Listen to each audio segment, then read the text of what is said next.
এখন হচ্ছে ঠিক রাত 11:30 আর এখন যাচ্ছি আমি শান্তনু আর গুড্ডু মিলে খেতে। এটা হচ্ছে খাওয়া দাওয়া না, এটা হচ্ছে গুড্ডুদের ফেয়ারওয়েল পার্টি। কারণ এইবার ওই এসছে, আর কবে আসবে তার কোনো ঠিক ঠিকানা নেই। তো খাওয়া দাওয়াটা করা যাক, তবে বাকি কথা তখনই হচ্ছে। এখন হচ্ছে চিকেন ক্যাফে।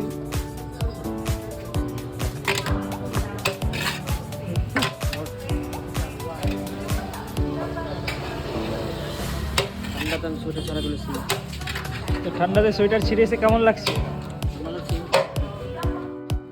Chicken ready. এখন আমরা চলে এসেছি আমাদের ডিনার মানে বিরিয়ানি নিয়ে।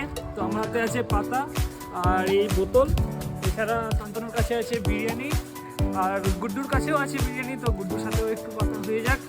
তো গুড্ডু, খিদার আগে কোনো কথা হবে না। খিদার আগে কোনো কথা খাওয়া হবে না? দাওয়া তারপর কথা। আচ্ছা, খাওয়া দাওয়া তারপরে কথা। তো বাকি ভিডিও এবার রুমে গিয়ে দেখা হচ্ছে। আমরা রুমে চলে এসেছি আর এবার আমাদের খাওয়া দাওয়ার পালা। আজকে ভিডিওটা এখানেই আমরা শেষ করব। তার আগে তোমরা এদের মুখটা দেখে নাও, খেতে খেতে কতটা খুশি অনুভব করছে, কারণ ক্লান্ত হয়ে গেছে সবাই ঘুরতে ঘুরতে। আর ততক্ষণের জন্য নতুন ভিডিও আসবে, ওয়েট করে থাকো। এই দেখো শান্তনু লঙ্কা চিবাচ্ছে, ফিল পাচ্ছে, গুড্ডু লজ্জায় মুখ ঢেকে রেখেছে, বিন্দাস খাচ্ছে।